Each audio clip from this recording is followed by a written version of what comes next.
Kada sam radio video na temu Dark Weba, negde na sredini u toku mog istraživanja naišao sam na ime Armin Meiwes. Sa namerom nisam želeo da isto i uključim u taj klip, jer pozadina i razvoj priče oko njega kvalifikuju ga za svoj samostalni video pun jezivih detalja. Ti detalji svakako nisu za svačiji želudac i ono što ću mnogo puta uraditi kada obrađujem ovakve teme na kanalu jeste da propisno upozorim na ono što sledi, a izbor je kompletno u vašim rukama. Dobrodošli na kanal Jezivo.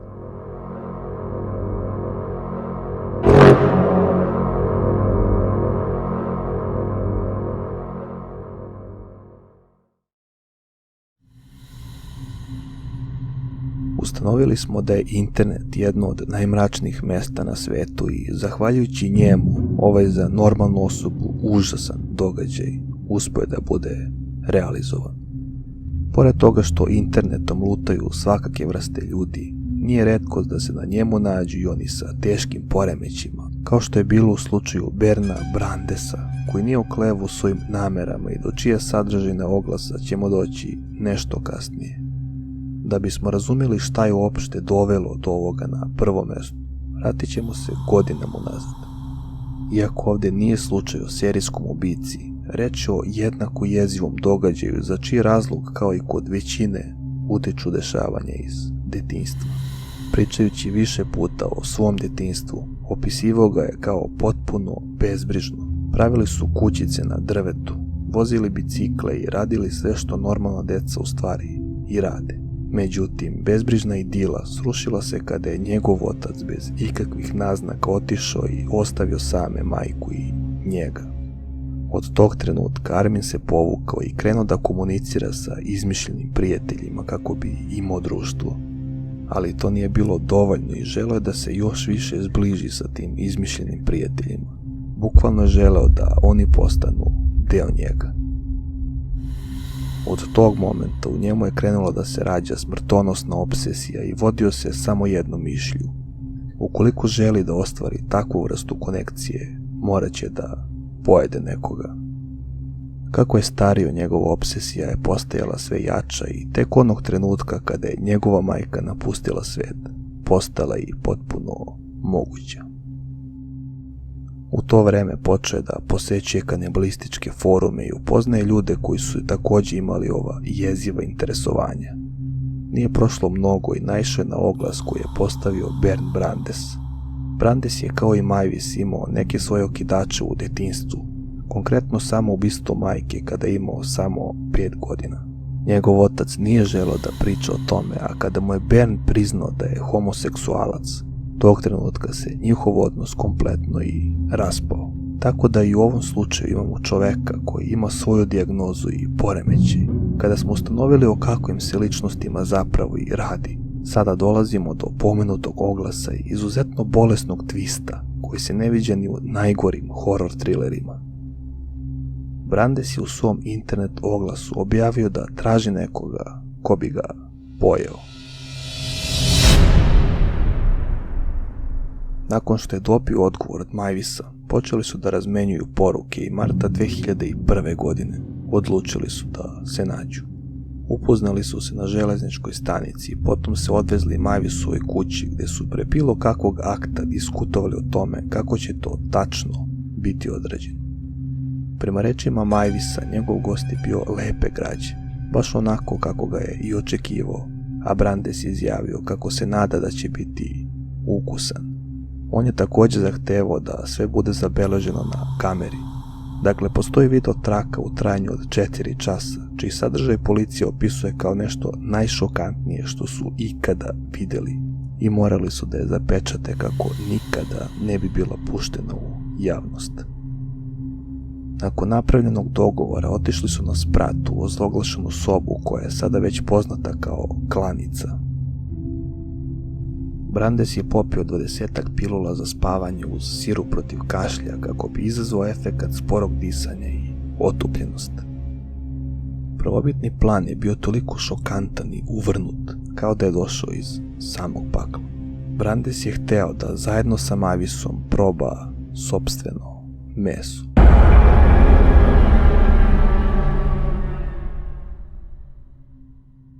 Usled gubitka ogromne količine krvi, ubrzo je nakon početka pao u nesvest.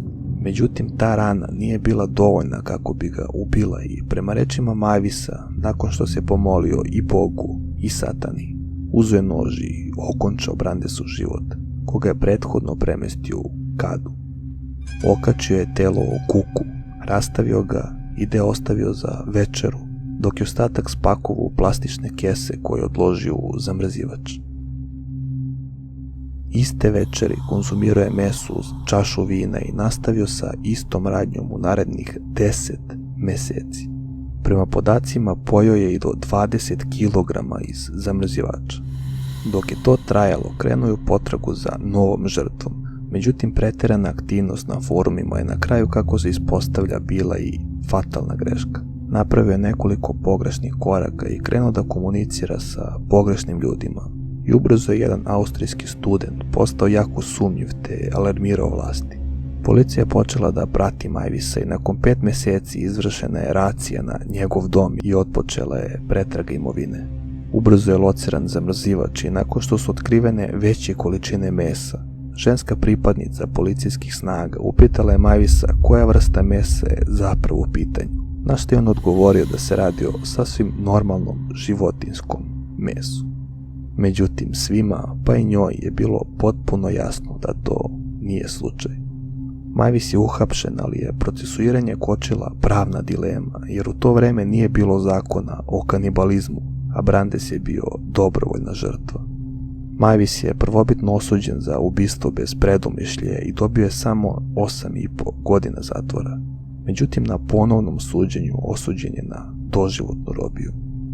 Tokom godina boravka u zatvoru u kojem se nalazi i dan danas, urađeno je nekoliko intervjua, a ono što slijedi jeste mali isečak jednog od njih.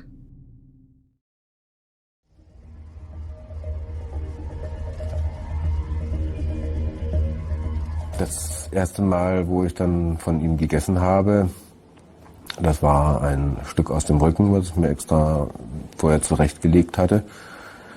Vorher die anderen Teile habe ich entsprechend in portionsgerechte Stücke zerteilt und dann eingefroren in der Gefriertruhe. Und das Essen, das hatte ich natürlich dann entsprechend auch festlich vorbereitet, habe also den Tisch entsprechend mit 2 schönen Kerzenständern dekoriert. Dann entsprechend schönes, gutes Geschirr genommen und dann dieses Rumpsteak insofern oder Rückensteak gebraten. Dazu dann sogenannte Prinzesskartoffeln gemacht und entsprechenden Rosenkohlgemüse. Und dann eben, nachdem das Essen dann zubereitet war, auch entsprechend gegessen. Wie war der erste Bissen, den Sie gegessen haben? Wie hat das geschmeckt? Wie war das? Gut, der erste Bissen war natürlich erstmal zunächst ein sehr komisches und undefinierbares Gefühl, weil ich hatte mir das ja nun auch über 40 Jahre lang oder 30 Jahre lang praktisch herbeigesehnt und gewünscht. Und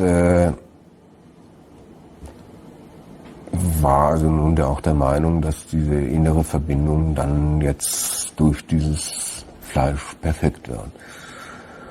Und das Fleisch schmeckt ähnlich wie Schweinefleisch, etwas herber, kräftiger. Aber ansonsten, wenn jemand anders davon gegessen hätte, hätte keinen Unterschied gemacht. Also es schmeckt recht gut.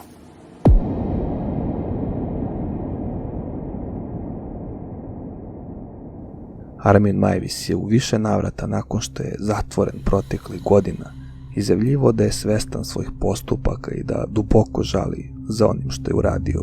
Međutim, mnogi su skeptični po tom pitanju. Dodao je da želi da napiše biografiju sa namjerom da odvrati svakoga ko ima istu želju kao što je i on sam imao.